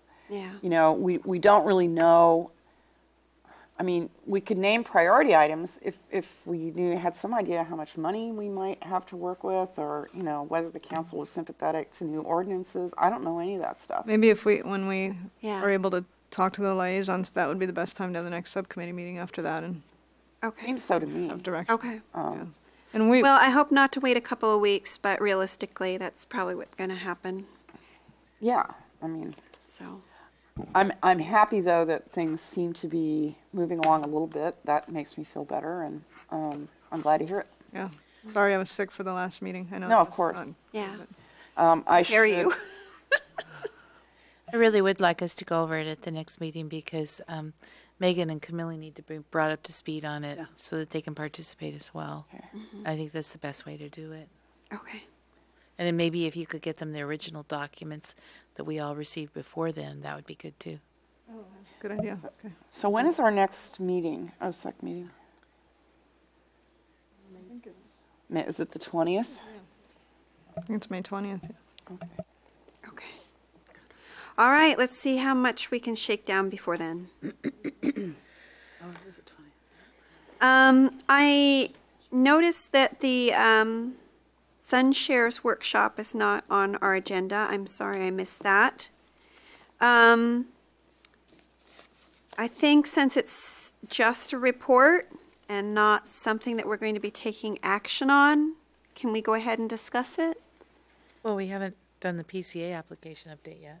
No, I wanted to bring this up I wanted to ask Karen because in theory, if I was going to talk about it, I should have talked about it under number 5, but Well, why doesn't staff bring it up and then you can report out? we'll do it that way. All right, so let's go ahead and go on to the PC application update. It got passed. Yay! Okay. Kimi, you want to say anything else about it? No. It was a very, very successful and very appreciative of the council's support. We got a tremendous amount covered on it. It just, please everyone be clear, those areas are not protected. This is only a status that helps us to try to protect them.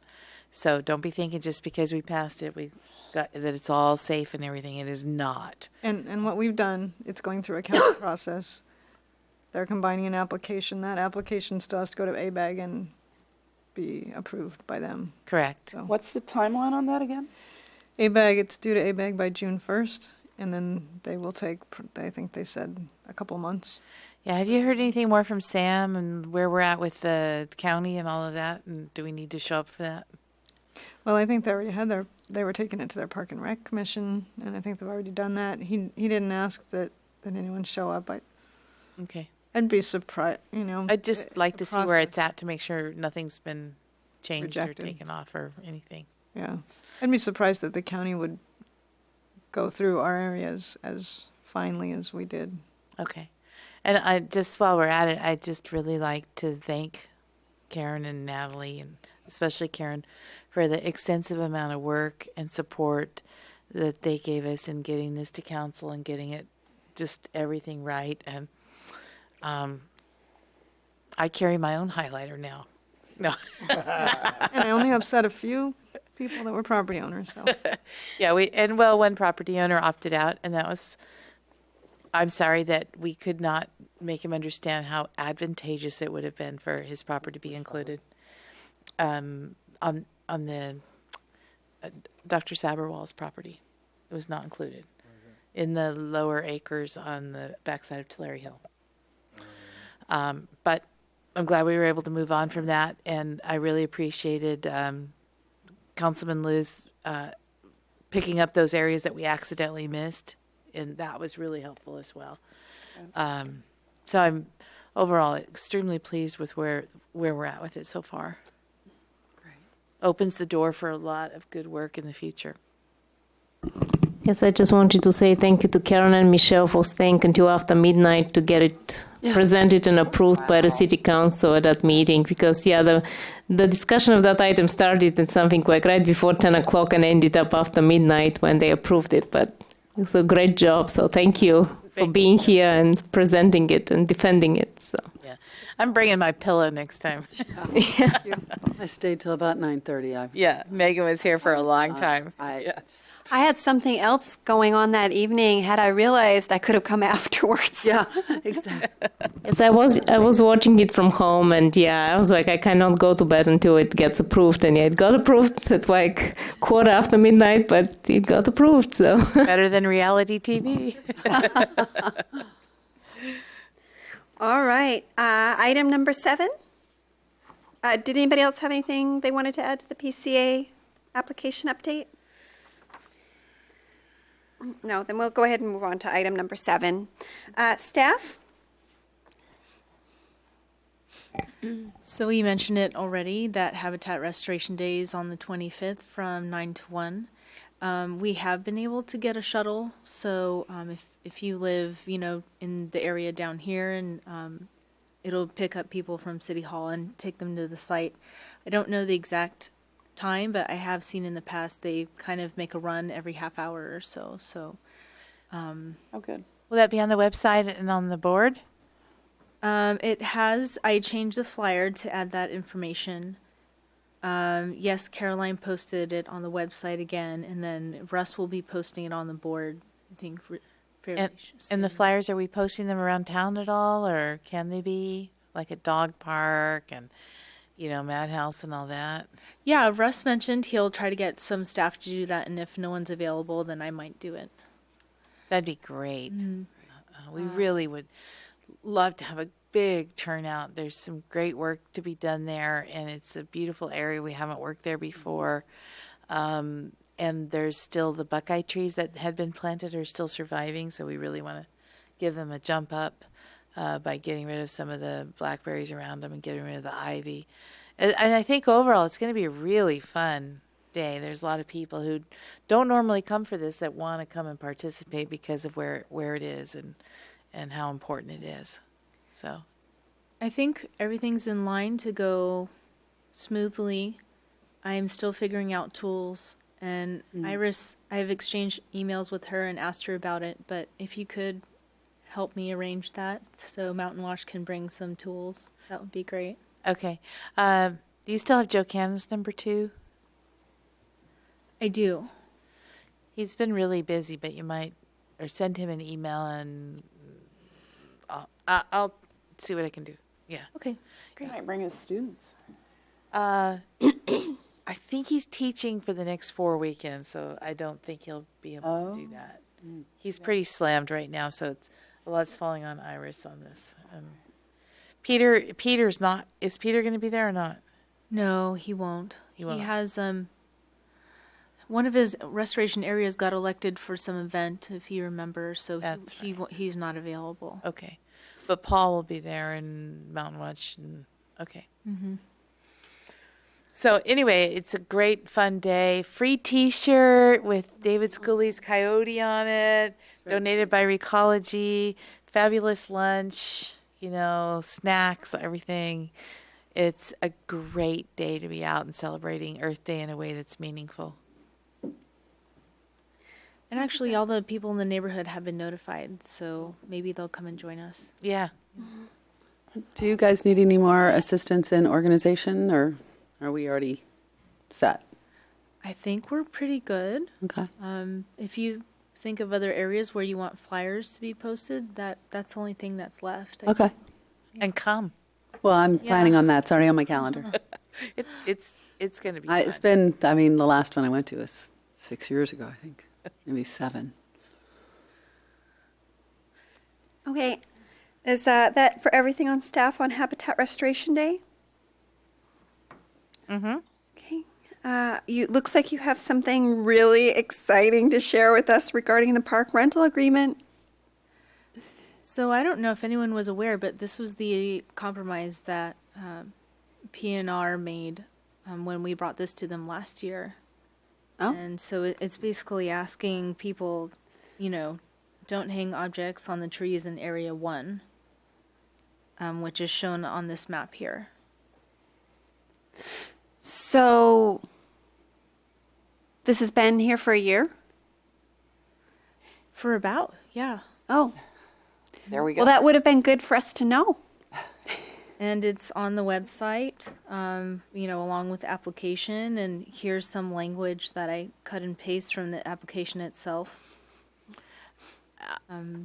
Anything more than this will have to be basically addressed. Someone will have to attend one of their meetings and discuss it.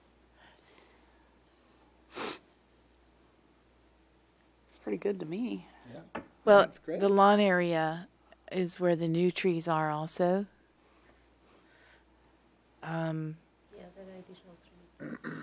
So those are the trees we planted, Natalie, that are still being a little bit assaulted sometimes. So can we just talk to them about adding the new trees to this diagram? It seems like we don't want to change the spirit of this diagram. We just need to update it. Okay, so newly planted trees around Area 1 and lawn area west. And east, that's where we planted them all. You just want that circle to be bigger. Yeah, or just say adjacent lawn areas or something. Well, the circle, I guess, is. Oh, that's the reservation area. Oh. Okay. So it does say around Area 1. That doesn't feel like it covers you guys. I still think that I would love for them to get it together and put up a piñata pole so that there is no temptation to use regular trees for that. Yeah. Because, I was talking with Stuart before I came in, and it's like you throw a rope over a branch, and then you go like this with the rope, and it damages the bark. And maybe it won't break the branch right there, but even doing that to the bark with a rope, the amount of time, like for half an hour or whatever it takes to, pull a piñata up and down, is enough to damage the bark, enough to allow it to have insects and other, diseases go into the tree. The bark is the protection of the tree. That'd be like a big cut on your skin. That's what it would be like to a human. I'm going to cut your skin right here, and let's see whether your hand survives or not. The big infection where the cut is. That's kind of what it's like when you take a tree and give it a rope burn, or bark burn, or you break off a branch without sealing it. And so I'm sorry if I sound like some kind of, tree-hugging greenie and don't want kids to have fun. Of course I want kids to have fun. That's what a park's all about. But, respecting the trees, I think, is also really important. That's why little ones don't survive. Yeah. I did mention the piñata pole, and it wasn't received. I was just given the advice that, I guess to push this forward. I'm not going to bother if they can't understand it. I'm sorry. I have other trees to save. We seem to have an endless amount of money to replace them, so what the hell? Sorry, feeling very cynical about it right now. This shouldn't even be an issue. All right. Maybe Natalie, can you give me a poke when the next Park and Rec meeting is? And I'll see if I can go talk to them. Sure. It's great that we have a document here that I didn't know about. But personally, you know, when I look at the area around number 1, I would think I wouldn't necessarily jump over the circle to lawn area east in my mind. So I think I'm going to ask them to add like some asterisks or something to actually mark the trees. And then also ask them to add the piñata pole. So, and who knows, maybe they won't listen to me, but I'm going to go try. If Natalie will remind me next time they're having a meeting. Sure. Thank you. We'll see what happens. Sustainability webpage subcommittee. What is the URL for that, by the way? Do we have a URL? Natalie sent it out. I forgot. I saw that one. I did get that one. Sometimes I feel like email vaporizes before it gets to my machine, but I got that one. Oh, this is something else. Okay. Yep. But I did send out the link. It seems like Camellia is interested in this. Yes, I'm interested in being part of the subcommittee that is responsible for updating that website. I think it's a great thing. I think I don't want to address that. Maybe let's go ahead.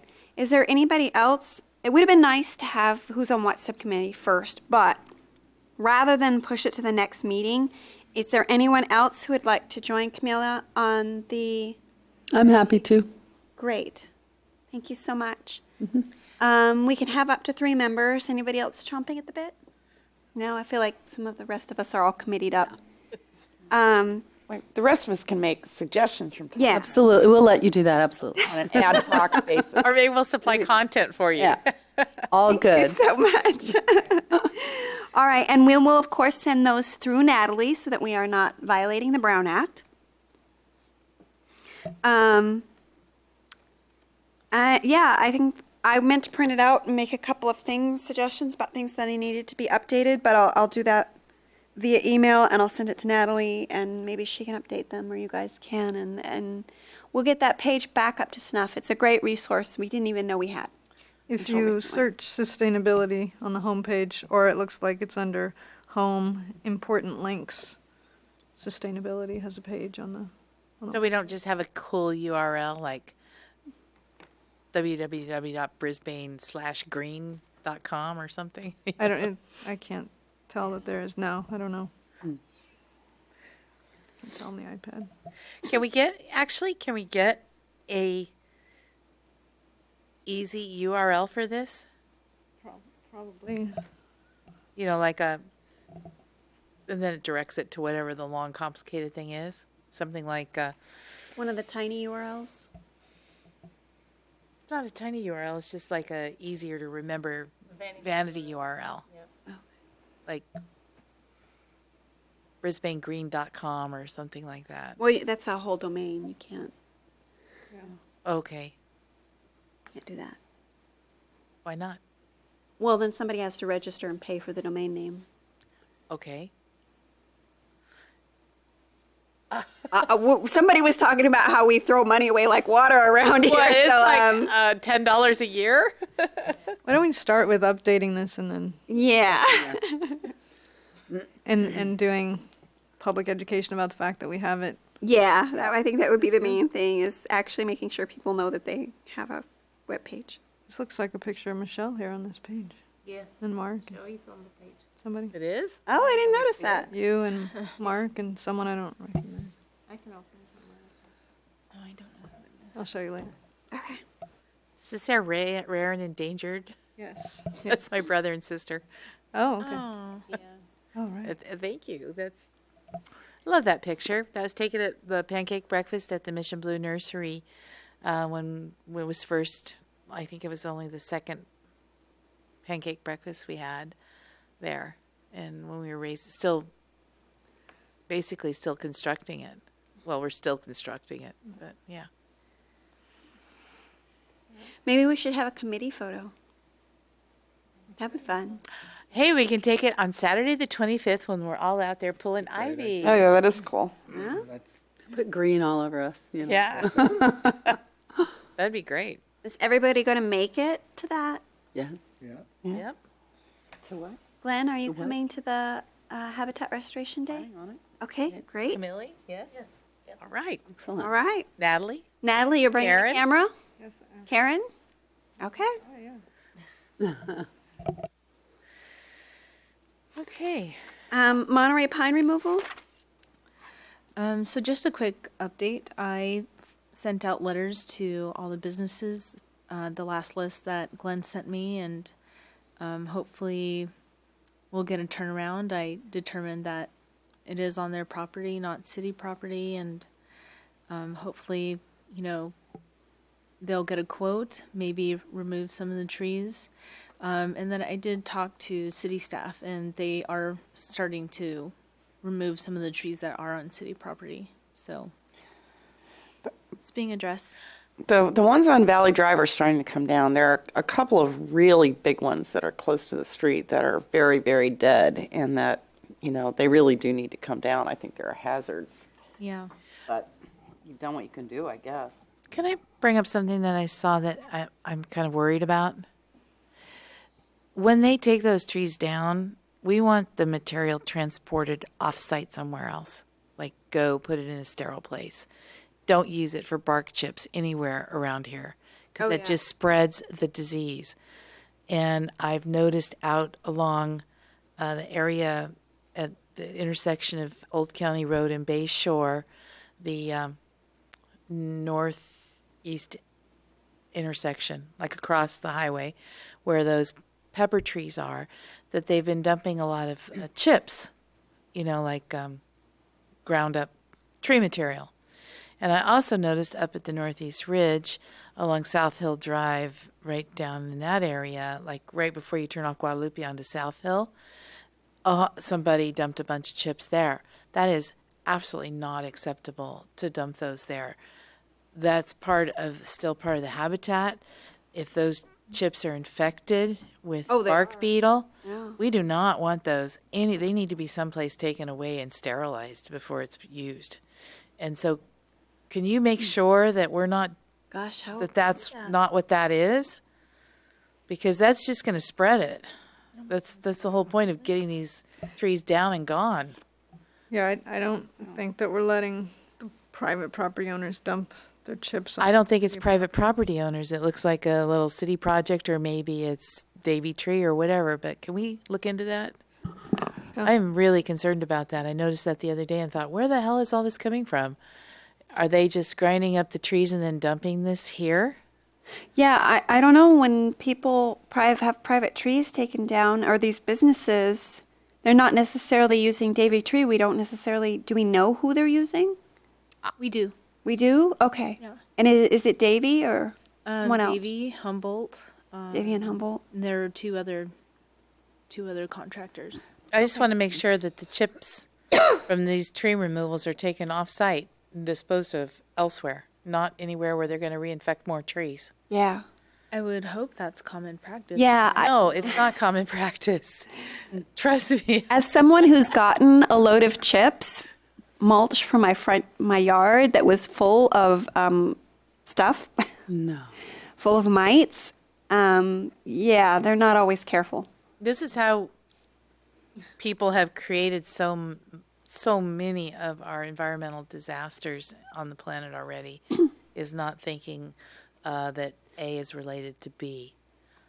And so can we just double check, please, and not guess, and make sure that the stuff is being transported safely off-site to a place where it is sterilized and not just dumped right back here to infect more trees? And Yeah, we'll check. Yeah. I mean, there might be other trees being removed than just Monterey pines, so the chips that are there aren't. yeah, well, they shouldn't be necessarily- mixed in then. Yeah, they shouldn't be mixed in.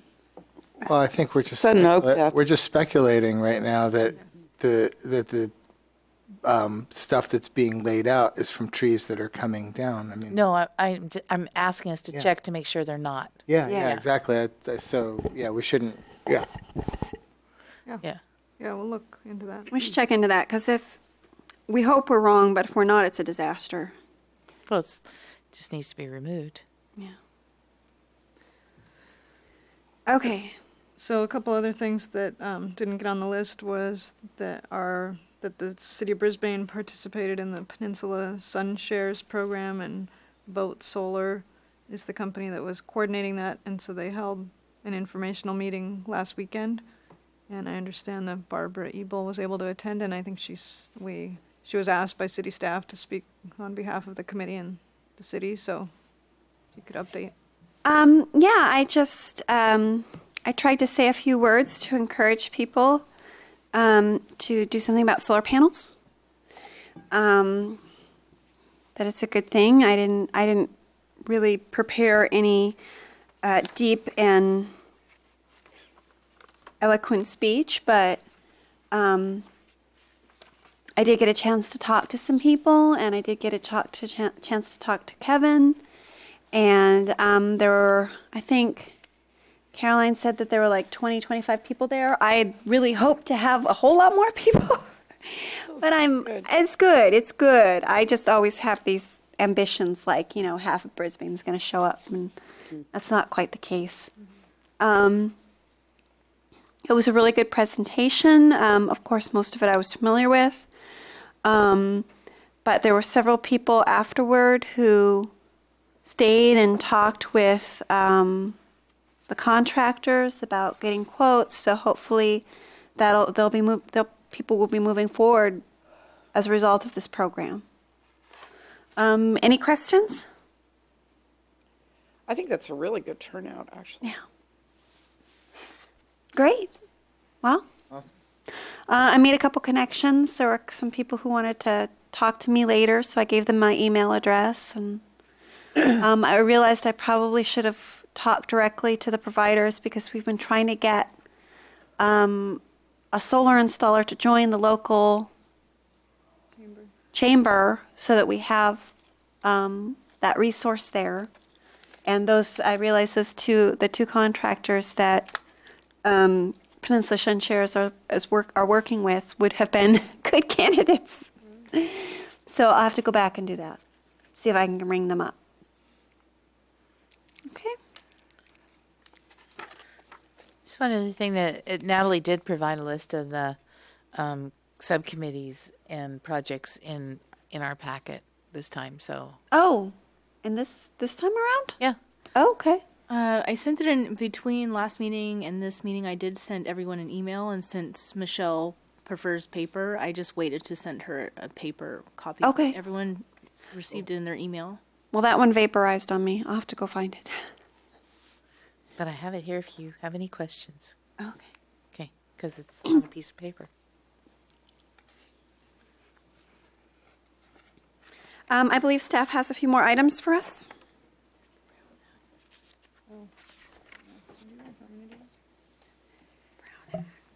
We'd mentioned this before about social media and the Brown Act, and it had come up, I guess, at another committee because potentially a quorum of committee members had commented on, I think it was the Residents of Facebook page, and it was about our safe pedestrian route to school plan that the Complete Streets Committee had put together, and they wanted to caution people that on city webs, so I guess the city attorney has, this is on everyone's page, has written this memo that on city websites, committee members should refrain on commenting on business of their committee. But he's not going to try to have the city regulate other websites such as Residents of Brisbane or a blog or there's just an infinite number of places that people could communicate. But we just want to be cautious about not having a quorum of a meeting somewhere else. You know, that's a typical thing. You're not supposed to email and decide things over email that then the public doesn't have a chance to know about or review or comment on. Except through social media. Except there's but then This seems that can be extremely limited. Well, restrictive to me. and I, I understand that because the people that are active are the ones that are the voices of the community. But there's again, if I guess there's discussions that happen on the Residents of Brisbane page, and that's not within the purview of this kind of guidance.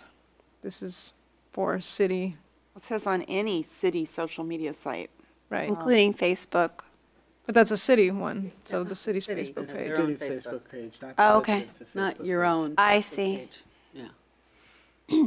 So, for example, if I say, hey, we're going to go do the Habitat Restoration Day, does everybody agree? And if you guys all agree, we've probably violated the Brown Act.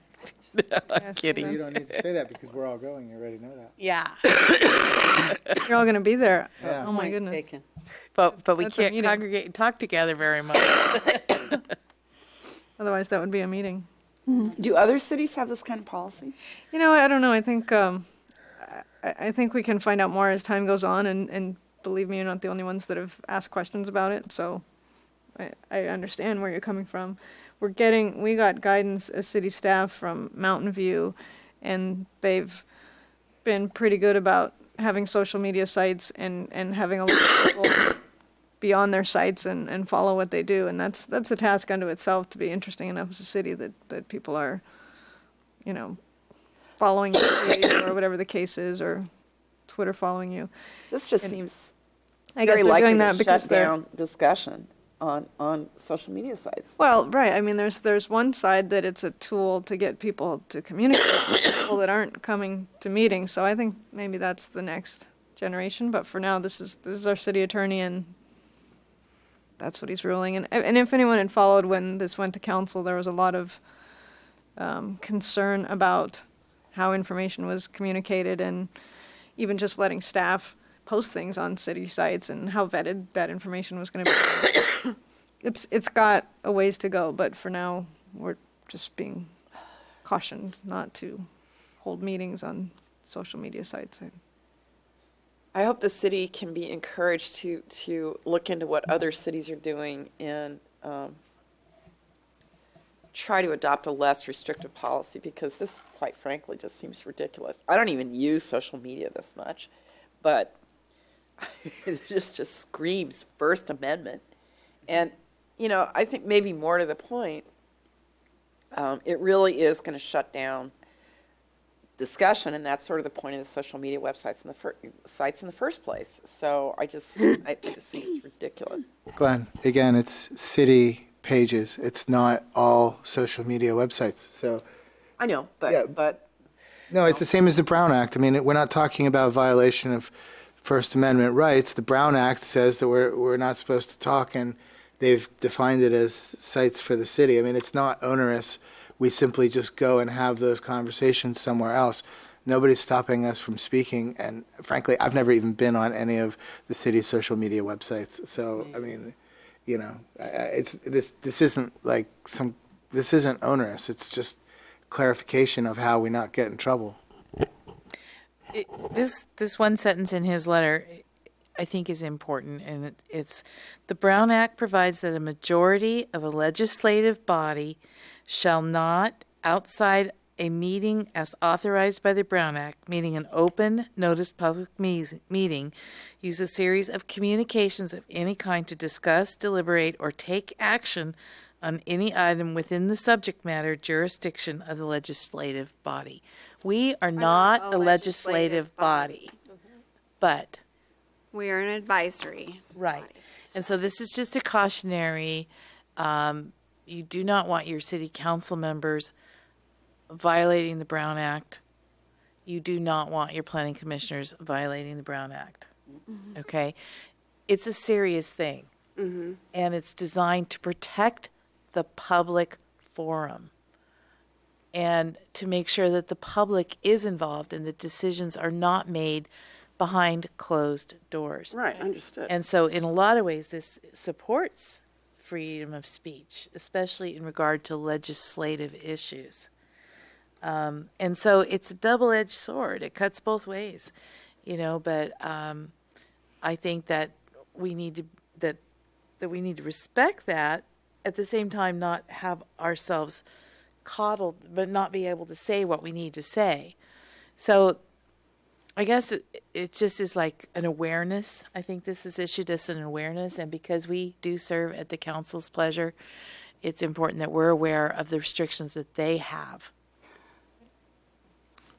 We are a council-appointed advisory body. Right. Yeah, which means that we do fall under the jurisdiction of the Brown Act. Yes. Yeah, we do. I guess. Anyway.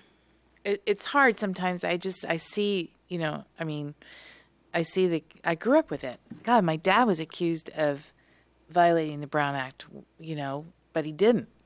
But it would have been all too easy to, especially in the good old days when they all were friends and all got together all the time, But it's a slippery slope. The next thing you know, decisions are made before they sit here and hear testimony, and that is wrong. Mm-hmm. Okay? They cannot have their minds made up before they sit down here and before they've had public input. And I think it's very important to uphold the Brown Act. I concur. I really do. I've seen too many examples of it not being upheld. And just to add, as your staff, we see you guys as the voice of the community. That's your function, is to let us know what we don't know, because we don't necessarily live in town and spend all our time here. So we want you to be communicating with the community, but we were told to forward this guidance, but we still want you guys to be communicating with your neighbors and knowing what the whole community wants. That's who you're representing when you come here. I thought I was representing the trees. And the trees. They're your neighbors too, Barbara. Yeah, I'm silly sometimes. Hey, our next meeting is May 20th. Mm-hmm. So in that case, I move that we adjourn. Second? Aye. All in favor? Aye. Good to me. All right. Okay. And it's only 8:32, guys. That was Great really job. good. Woo. Oh my gosh, I was shocked. I came to be here and support you. I know, and I saw you, and it was like, 9:45 well, Yeah, that agenda was packed. That agenda for city council was really packed. Yeah. It was under screens, it's a hard balance because everyone's all neighbors and have their say. I just over and over and over and over and over and over. I'm like, come on, enough. Well, get over yourself. Good night, everyone. I was okay with Good night. the beginning, and some of them were so great. And I was just so appreciative, and I thought it was so great, and I was there to support that too. I was like,